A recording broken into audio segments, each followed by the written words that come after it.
नमस्कार दोस्तों, आप सबका स्वागत है मेरे YouTube चैनल PKS रिएक्शन में। आज मैं दोस्तों अब जो आप लोगों के लिए जो वीडियो लेके आया हूँ वो खान सर से रिलेटेड है। उनको जो 2022 का अवार्ड दिया जा रहा है, एक the CSR general excellent award 2022 का है जो उनको मिल रहा है। और फिर उनके पास उसके बाद उनसे कुछ क्वेश्चंस पूछे जा रहे हैं उस अवार्ड सेरेमनी में, और जो उसका वो जवाब दे रहे हैं वो जवाब बहुत ही मतलब यूनिक हैं और वो आम लोगों की ज़िंदगी में लोगों को इंस्पायर करने वाले हैं। तो ये इस वीडियो का टाइटल क्या है मैं बता दे रहा हूँ आपको। Khan sir was honoured with the CSR general youth icon award 2022। और डेफिनेटली जब आप इनके इंटरव्यू को देखेंगे तो आपको लगेगा कि हाँ, आपने कुछ न कुछ तो गेन जरूर किया है, आज पाया जरूर, कुछ न कुछ इनसे आपको जरूर एक ज्ञान तो जरूर मिलने वाला है, क्योंकि खान सर अपने आप में एक ज्ञान का भंडार है। तो चलिए वीडियो को शुरू करते हैं, फिर उस पर बात करते हैं। आज की तारीख में जो हमारे कल को डिफाइन कर रहे हैं वो है हमारी younger generation, the youth of the country. और हमारी यूथ को जो लोग इन्फ्लुएंस कर रहे हैं आज की तारीख में, चलिए उनके बारे में भी थोड़ी यहाँ पर बात करते हैं। You know, that one way, that short way that we can grab their attention of the youth is by social media now. और आज की तारीख में वही अपील जो कि यंगर ऑडियंस तक पहुंचा रहे हैं अपनी पॉपुलैरिटी के साथ में, जो हैं उनका नाम है खान सर, जो कि आज हमारे साथ में यहाँ पर आए हुए हैं। इनकी जितनी तारीफ की जाए उतनी कम है। सही बात है। प्लीज आइए सर, मुझे स्टेज पर ज्वाइन कीजिए। सब लोगों को मेरा नमस्कार। सबसे पहले तो मुझे ये बताइए कि घर पर भी अब आपके सारे रिश्तेदार आपको खान सर बोलने लगे हैं, आपका नाम बन गया है वो? हाँ, अब लगभग सब लोग यही नाम से बुलाने लगे हैं। मेरे साथ में भी ऐसा होता है, बहुत सारे लोगों के फ़ोन में, बिकॉज मैं रंगीली रुचि के नाम से रेडियो पर हूँ, तो रुचि नहीं रंगीली लिखा होता है। तो मेरे साथ में ये एक घटना हो गई, लेकिन आपके साथ में तो एक अच्छी बात हो गई है कि लोग आपको सर बुलाते हैं। कभी कभी हम लोग अपने प्रोफेशनल लाइफ में इस तरह से इन्फ्लुएंस हो जाते हैं, इस तरह से इन्वॉल्व हो जाते हैं कि लोग प्रोफेशनल लाइफ की वजह से ही जानने लगते हैं। बिल्कुल। तो वही हम लोग के साथ भी वही है। आपसे क्या सवाल पूछूं मैं? मतलब आप सबसे सवाल पूछते आए हैं, मुझे यहाँ पर थोड़ी शर्म आ रही है आपसे सवाल पूछने में। सवाल आपको पूछना है, आप हमसे कहिएगा कि हम क्या सवाल पूछे। उधर वो शर्मा रहे हैं, इधर खान सर से थे जी। और जब हम लोग इसकी शुरुआत किए थे एजुकेशन में, तो हमें नहीं लगा था कि इतना एजुकेशन को हम लोग वर्ल्ड लेवल तक ले जा सकते थे। जी। कहीं ना कहीं हमें भी इस चीज का दुख लगता था कि हमारी जो भारत का कल्चर था, हमारी जो संस्कृति थी, हमें विश्व गुरु कहा जाता था। दुनिया से लोग हमारे यहाँ पढ़ने आया करते थे। आज भारत से लोग जा रहे हैं। एक हमारा सपना है, पता नहीं कब ये पूरा होगा, कि बाहर से भी लोग यहाँ पढ़ने आएंगे और हम इस जन्म में इस सपने को पूरा होते देख कर ही जाएंगे। क्या बात है, क्या सोच है। लेकिन कुछ ना बहुत ही पिक्यूलर चीजें होती है जो कि टीचर्स करते हैं, जो एक क्लासरूम में होती है। जैसे कि आज की तारीख में अलाउड नहीं है, लेकिन हमारे ज़माने में तो चौक सीधा आगे से फेंक करके जहाँ पर हम बैठे हैं वहाँ पर निशानेबाजी लगाई जाती थी, या फिर get out of the class हो जाता था, या फिर नील डाउन होता था, या फिर मुर्गा बनाया जाता था, या फिर हैंड्स अप कर दिया जाता था। तो आप ये सब मिस करते हैं क्या व्हाइल यू टेक क्लास? नहीं, ये तब होती है जब क्लास बोरिंग हो जाती है तब। हाँ। तो हम लोग की पूरी कोशिश रहती है कि क्लास में कभी बोरिंग फील ना हो। तो हम अपने टीचर्स के ग्रुप में भी एक बात ये बोलते हैं कि फिजिक्स का सबसे उटपटांग चीज होता है क्वांटम फिजिक्स। हम कहते हैं कि जो कभी पढ़ाई नहीं किया है, एक मजदूर भी अगर थक के आ रहा है, उसको भी आप इतने बेहतरीन ढंग से पढ़ाएं कि वो भी बोर ना हो, उसको भी समझ में आ जाए। तो इसके लिए आपको मेहनत करना पड़ेगा। और हम टीचर्स को भी यही कहते हैं कि जिस तरह से एक फिल्म डायरेक्टर मेहनत करता है 2 घंटे की फिल्म के लिए 2 साल, आप भी 1 घंटे के क्लास के लिए 5 घंटे मेहनत कीजिए। कोई लड़का नहीं सोएगा। और हम तो लड़कों को भी यही कहते हैं कि हम पढ़ाते हैं, तुम्हारे में दम है तो भूल के दिखाओ। वाह, क्या बात है। तो मैं आपसे जानना चाहूंगी कि कॉन्फिडेंस बहुत भरा है खान सर में। ये आप actually millions and millions of students तक पहुंच पा रहे हैं। YouTube एक शिक्षा का माध्यम इन इंडिया, ये जो एक टॉपिक है, इसको अगर आप थोड़ा सा इलैबोरेट कर पाएंगे, so that people also know, जो कि आज तक शायद आपकी क्लासरूम का हिस्सा नहीं बन पाए, उन्हें पता चले कि क्या किस लेवल का इम्पैक्ट है जो कि आपने भारत में जो विद्यार्थी हैं उनके ऊपर बनाया है। YouTube एक शिक्षा का माध्यम। देखिए, पहले एजुकेशन, अभी क्या हो गया, एजुकेशन एडटेक हो चुका है। Edtech in the sense education के साथ साथ आपको टेक्नोलॉजी को भी लाना पड़ेगा। अब शुरुआत में हम लोग भी इसको एडॉप्ट नहीं कर पाए थे। 2019 के टाइम पे जब हमें कहा गया कि अब थोड़ा सा ऑनलाइन बताया जाए, तो चूंकि हमारे पास पटना में हम एक सेंट्रिक थे, वहाँ पे सबसे बड़ा क्लासरूम था, तो हमें लगता था कि लड़कों को हम यही पढ़ा रहे हैं। लेकिन उस समय जिन लड़कों को जगह नहीं मिलती थी तो कुछ खड़े रहते थे, जिन्हें नहीं मिल पाती थी वो घर लौटते थे। बाद में जब कोरोना आया तो मजबूरी में हमको आना पड़ा यहाँ पर, और कोई रास्ता ही नहीं बचा वहाँ पे। तो हम तो जैसे पहले पढ़ाते थे वैसे अभी भी पढ़ाते हैं, लेकिन पहले क्या था, एक क्लासरूम तक लिमिटेड थे, और अभी क्या है, यूट्यूब के माध्यम से हर जगह कोई भी देख सकता है। तो इससे कई फायदे भी हुए और कई नुकसान, मतलब फायदे ज़्यादा हैं। अब जो पढ़ने वाला है वो डिस्ट्रैक्शन से कैसे बचता है, इससे ज़्यादा फायदा स्टूडेंट्स को है। पहले क्या था, छोटे से क्लासरूम में टीचर्स उतना सिंसियर भी नहीं रहते थे, अरे 100 लड़के बैठे हैं क्या दिक्कत है, अभी पूरी दुनिया देख रही है। और यही नहीं, जिंदगी भर वही रहेगा यहाँ पे, अगर कुछ भी अगर गड़बड़ निकला तो फिर तो पूरी व्यवस्था कर देगा। तो पहले के तुलना में पढ़ाई गलत पढ़ा के नहीं निकल सकते और मेहनत है, क्योंकि पहले तैयार करके आना है, पहले बोर्ड में ऐसे बना देते थे, अभी क्या है, स्क्रीन लगी रहती है, तो उस स्क्रीन पर क्या पीपीटी चलेगा, किस तरह के इमेजेज रहेंगे, वो पहले से लोड करने रहते हैं। तो ये लड़कों के लिए तो और बेनिफिशियल है। और यूट्यूब की एक खराबी है एजुकेशन के खास तौर पे, यहाँ की सर्वाइवल ऑफ द बेस्ट होगा यहाँ पे, क्योंकि यहाँ ऑप्शन सबके पास है, कोई भी देख सकता है, कंपेयर कर सकता है किसी और से। तो जब तक हम यूनिक नहीं देंगे, सबसे बेस्ट नहीं देंगे, तब तक वो चीज़ें लड़कों को अच्छी नहीं लगेगी।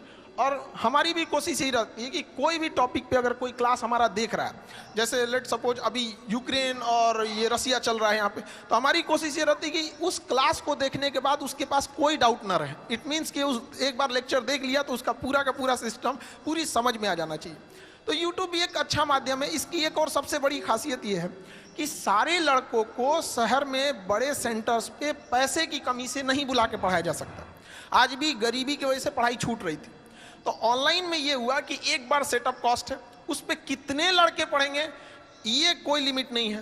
तो इससे क्या हुआ ना कि हम क्वालिटी एजुकेशन एकदम सस्ते में पहुंचा सकते हैं। हम 6 महीने का कोर्स 200 रुपए में पूरे गांव-गांव तक पहुंचा सकते हैं। और पहले कहा जाता था गवर्नमेंट 100 रुपए देती है तो पब्लिक तक कितना पहुंच पाता है, 15 रुपए की 30 रुपए कितना पहुंच पाता है। लेकिन उतना हम इतना कहते हैं कि हम लोग जितना पढ़ाते हैं उसका 100% गांव के अंतिम छोर तक पहुंचता है। जहां सड़क नहीं पहुंची है वहां भी एजुकेशन एकदम उस क्वालिटी का पहुंच पाता है। ये तो यूट्यूब और ऑनलाइन की फायदा है। आप सही बात है, क्या बात है। ये तो वैसे मेरे सवाल थे, लेकिन वो क्या है, कोई ऐसा मैसेज जो कि आप देना चाहते हैं यहाँ पर आज इस मंच पर लोगों को बताना चाहते हैं, प्लीज बताइए। देखिए, एजुकेशन के सेक्टर में एजुकेशन स्किल, आज के टाइम पे स्किल बहुत ज़्यादा ज़रूरी है। लेकिन हमारा एजुकेशन सिस्टम किस बात पे, इंफॉर्मेशन लेते रहो। क्या पढ़ रहे हैं, भारत की राजधानी कलकत्ता से उठा के अंग्रेजों ने लेके गए दिल्ली, वो सबको याद है। 1911 में घोषणा किया, 1912 में लेके चला गया। ये नहीं पढ़ा रहा है कि क्यों ले गया। एक राजधानी बनाने के लिए क्या जरूरत होती है, क्या क्लाइमेट होना चाहिए, क्या कनेक्टिविटी होनी चाहिए। तो एक सिस्टम में जो चेंजिंग लाने की जरूरत थी, अब उसको और जरूरत है। तो ऑनलाइन के माध्यम से ये चीजें थोड़ी सी आसान हो जाती है। दूसरा, हमारे यहाँ एजुकेशन पे ज्यादा फोकस किया गया, जबकि आज का जो 5G का जमाना आ गया है, इसमें स्किल्ड की डिमांड है। तो अभी एजुकेशन में 50% इंपॉर्टेंस हमें एजुकेशन और उतना ही इंपॉर्टेंस स्किल पर भी देना चाहिए, ताकि वो अपने पैरों पे जितना जल्दी खड़ा हो सके। हमें एम्प्लॉय जो करेंट एजुकेशन सिस्टम है उसके हिसाब से देखेंगे तो हमें ज़्यादा अच्छे एक एम्प्लॉय मिल पाएंगे, बट एक ब्रॉड लेवल पे थिंकिंग वाली डेवलपमेंट करने की अभी भी ज़रूरत है। एजुकेशन में अब जैसे आज़ादी के इतने साल हो गए, लेकिन आज भी हम लोग स्ट्रगल कर रहे हैं कि क्यों नहीं हम डेवलप हो पा रहे हैं। तो इसमें अगर देखेंगे तो एक बहुत बड़ा मिसिंग चीज़ हम लोग छोड़ते हैं, विमेंस को।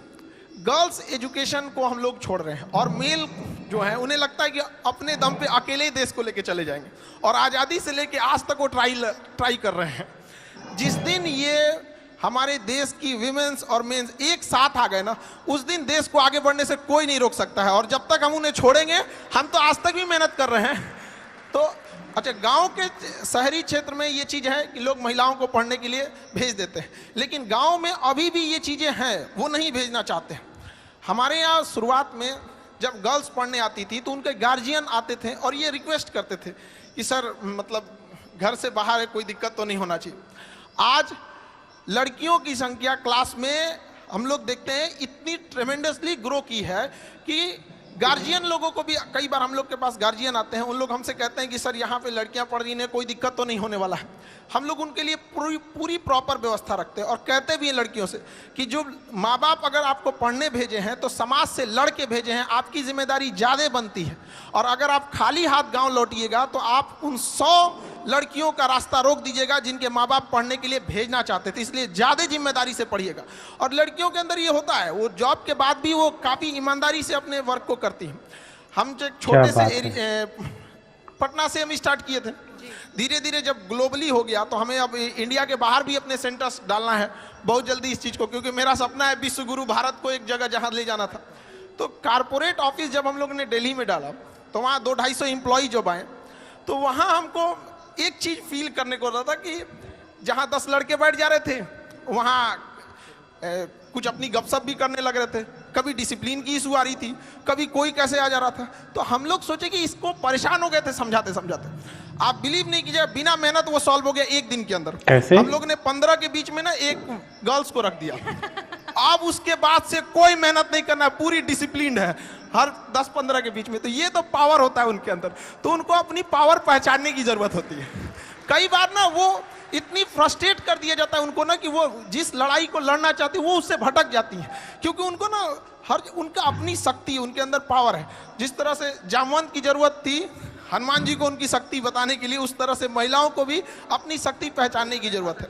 और जिस दिन क्लास में, हम तो यही कहते हैं, जिस दिन किसी शिक्षण संस्थान में, एजुकेशन वाले में जितने लड़के हैं उतनी लड़कियां हो जाएंगी तो फिर ज्यादा दिक्कत नहीं आने वाले कुछ समय में देश अपने से बदला हुआ नजर आने लगेगा। क्योंकि शिक्षा ही एक ऐसा जगह है, एक ऐसा हथियार है जिससे हम हर तरह की कुरीतियों से लड़ सकते हैं। और अगर बहुत सारे ऐसे एग्जाम्पल हमारे समाज में देखने को मिलेंगे जिनके पिताजी पढ़े थे लेकिन बेटा कुछ नहीं कर सका, लेकिन ऐसा एग्जाम्पल आपको ना मिलेगा कि जिसकी माँ पढ़ी हो और बेटा अनपढ़ रह गया हो। ये एक जिम्मेदारी होती है माँ की। हमको अभी भी याद है जब हम लोग पढ़ाई करते थे, मेरा कुछ अभी स्टूडेंट लाइफ में थे तो मेरी मम्मी के पेट में पथरी था, तो वो डॉक्टर कह रहा था कि इसका इलाज करा लीजिए, बहुत रिस्की हो सकता है। लेकिन मेरी मम्मी कही कि नहीं, ये पैसा दे देंगे ना तो मेरा बेटवा पढ़ेगा कैसे। उस पथरी के पत्थर लेके मेरी मम्मी ने मेरा फीस भरा था। और हमको आज भी याद है कि हमको ना जब एग्जाम में हम लिख रहे थे तो मेरा ना वो हाथ कांप रहा था कि हमको किसी भी तरह से सक्सेस होना है, वरना हम अपनी माँ के लिए जिम्मेदार हम ही होंगे। तो मेरी मम्मी पढ़ी नहीं, लेकिन हम इतना तो कहते हैं कि अगर माँ पढ़ी नहीं हमको यहाँ पहुँचा दी, अगर पढ़ी रहती तो कहाँ पहुँचा देती। ये एक पावर होता है वीमेंस का। ब्यूटीफुल। तो हम सबसे हाथ जोड़ के विनती करेंगे कि 2 रोटी कम खाइए लेकिन बच्चों को पढ़ाइए, और प्लीज अपनी बेटियों को रास्ता मत रोकिए। वो इस देश को बदल सकती हैं। 1947 से पुरुष लोग मेहनत कर रहे हैं और उनको पता नहीं कब तक करना पड़ जाएगा, इसलिए आप लोग का साथ देना बहुत जरूरी है। और लड़कियों को भी कहते हैं कि अगर माँ बाप आपको पढ़ने के लिए बाहर भेज रहा है तो बड़ा समाज से लड़ के भेज रहा है, तो उस समाज का भी ख्याल रखना है कि जब बारिश होती है तो हम छाता लगाते हैं, बारिश तो अपने वक्त पर रुक ही जाएगी। तो समाज भले लड़कियों को पढ़ने न दे, लेकिन छाता लगाना है, समाज से लड़ना है और माँ बाप को यह साबित करना है कि समाज यही ना कहता है कि घर से बाहर जाएगी तो शायद संस्कार भूल जाए। माँ बाप को यह विश्वास दिला के रखना है। लड़कियों से भी कहेंगे कि बाहर निकलने के बाद, सफल होने के बाद माँ बाप को यह सिखाना है कि देखिए हमें संस्कार में 4 गुना बढ़ोतरी हो गई, आपको जिसका डर था हम वो कभी नहीं होने देंगे, हम आपके लिए हमेशा खड़े रहेंगे। तो एजुकेशन, हमें बहुत खुशी होती है जब लड़कियां पढ़ने आती है। एक बार हमारे संस्था की एक बात थी कि रात का एक बैच था 8 से 9 का, और अचानक बारिश आ गई और इतनी जोर से बारिश आई थी कि छुट्टी देना पॉसिबल नहीं था। लड़के तो भाग गए कैसे भी भीग भाग के, कुछ लड़कियां बच गई बेचारी, कैसे जाएंगे। तो हम उस समय कुछ बस वगैरह जहां तहां से इंतजाम करा के उनके हॉस्टल भेजे कि जिनका इधर है, और लगभग 11 बज गए। उसके कुछ दिन, 1-2 दिन बाद उनके गार्जियन आए और थैंक्स कहें कि सर आप इतना किए एजुकेशन के लिए। तो हमें उनसे कहे कि नहीं, ये आपकी गलतफहमी है कि हम इन लड़कियों के लिए या आपकी बेटियों के लिए किए। हम उनके लिए कहें कि जिनके अंदर देश बदलने की क्षमता है। हम जो भी किए ये उन लड़कियों के लिए किए जिनके सही में, जिनके अंदर देश बदलने की क्षमता रहेगी। तो एजुकेशन के लिए हम जरूर कहेंगे कि इस जगह में थोड़ी सी कमी होती है, तो लड़कियों को आगे जरूर बढ़ाया जाए। मैं मतलब आई डोंट हैव वर्ड्स, शब्द नहीं है मेरे पास यहाँ पर अब कुछ कहने के लिए। आपको कितने एम्प्लॉयज हैं अब आपके पास, मैं बता रहे थे? अलग अलग सेंटर पे अलग अलग हैं, बट कुल जिस मिला के सेंटर का हम अगर देखा एग्जांपल जाए- दिए हैं तो लगभग उसमें 250 से 300 अगर हैं। इंडिया में देखें तो मतलब कुल मिला के आपके पास कितने हैं? खान सर द ब्रांड के पास में कितने एम्प्लॉइज हैं? अभी तो हम लोग 250 से मतलब 400 के आसपास है, बट इसको बहुत जल्दी हम लोग और ब्रॉड लेके जाएंगे हम। 400 के आसपास नहीं होता है, 400 लोग हैं जो कि आपके जी, साथ जी। में इसमें जुड़ गए हैं। It's amazing. This is another level of responsibility जो कि आपने अपने कंधों पर ली है, जिम्मेदारी ली है कि आप इतने लोगों को अपने साथ में जोड़ रहे हैं, उन्हें भी आप काम दे रहे हैं अलॉन्ग विद पढ़ाई। It's beautiful. आपने मुझे जो आज इंस्पायर किया है मैं बता नहीं सकती हूँ। This is going to go a very very long way. Thank you. और जो 2 आंसू मुझे यहाँ से बैठ करके खड़े होकर के आपकी आंखों में दिख रहे थे वो भी मुझे हमेशा याद रहेंगे। Thank you so much. Thank you. Thank you. तो यहाँ पे दोस्तों वीडियो ख़त्म हुआ और खान सर की बातें इतनी यूनिक होती हैं और जो इनके एग्जांपल्स होते हैं जो इनके लाइफ में घटा है वो सुनने के बाद लगता है कि हाँ इन्होंने की जो स्ट्रगल की है उसके बाद जो ये अभी जिस तरह से एजुकेशन के क्षेत्र में काम कर रहे हैं और इनका जो सपना है कि भारत को विश्व गुरु बनाना है, कि भारत में फिर एक बार लोग क्या कहते हैं आएँ और जैसे हम पहले विश्व गुरु थे शिक्षा के मामले में आगे फिर के चल के फिर हों। हमारे देश के युवा अभी बाहर के लिए पढ़ने के लिए जाते हैं, एक समय आया कि वो लोग हमारे यहाँ पढ़ने आएँ। मुझे लगता है कि जो इनका डेडिकेशन है और जिस तरह से लोग इनसे इंस्पायर होकर जुड़ रहे हैं, आने वाले समय में इनका सपना ज़रूर पूरा होगा। मैंने आपसे शुरुआत में बोला था कि ये जब आप वीडियो देखेंगे ना तो आपको ज़रूर इस पर कुछ ना कुछ इंस्पिरेशन मिलेगी। और जो खान सर ने बोला है मुझे लगता है कि ज़रूर आपके दिल को छुआ होगा। खान सर के बारे में मुझे जैसे इन्हें बोला जाता है कि ये एक टीचर हैं, लेकिन मुझे ऐसा लगता है कि ये एक टीचर ही नहीं है। अगर इनको एक टीचर बोला जाएगा तो मुझे लगता है कि बहुत मतलब सूरज को दिए दिखाने वाली बात हो जाती है। मुझे लगता है कि अपने आप में पूरा इंस्टीट्यूट है। एक इंस्टीट्यूट में जैसे सारे डिपार्टमेंट होते हैं ना, वैसे इनके हर चीज़ का नॉलेज होता है। और जो इनका डिलीवरी है, जैसे वो पढ़ाते हैं, जो उनके बोलने का तरीका, समझाने का तरीका है, वो एकदम सीधे दिमाग में हिट करता है आके। और आपको कोई भी चीज़ ऐसी नहीं होती है कि जो चीज़ ये आपको समझाएं और आपके समझ में ना आए। इसीलिए वो कहते भी हैं कि मैं पढ़ाता हूँ और तुम भूल के दिखाओ। तो ये तो इनका मतलब कॉन्फिडेंस लेवल है। और मैं जितनी बार भी इनकी वीडियोस देखता हूँ, जो भी वीडियो देखता हूँ, मुझे लगता है कि शायद आज के टाइम में किसी भी टॉपिक को एक्सप्लेन करने का तरीका, समझाने का तरीका इतना इनका बेहतरीन है। बहुत कम टीचर हैं जो इनके आसपास होंगे। बाकी आप लोगों को कैसी वीडियो लगी आप ज़रूर कमेंट्स में बताइएगा। और अगर आपको ये वीडियो अच्छी लगी हो तो वीडियो को लाइक ज़रूर कर दीजिएगा। और मुझे सपोर्ट करने के लिए आप चैनल को सब्सक्राइब कर लीजिएगा। फिर मिलते हैं किसी नेक्स्ट वीडियो में, तब तक के लिए जय हिंद।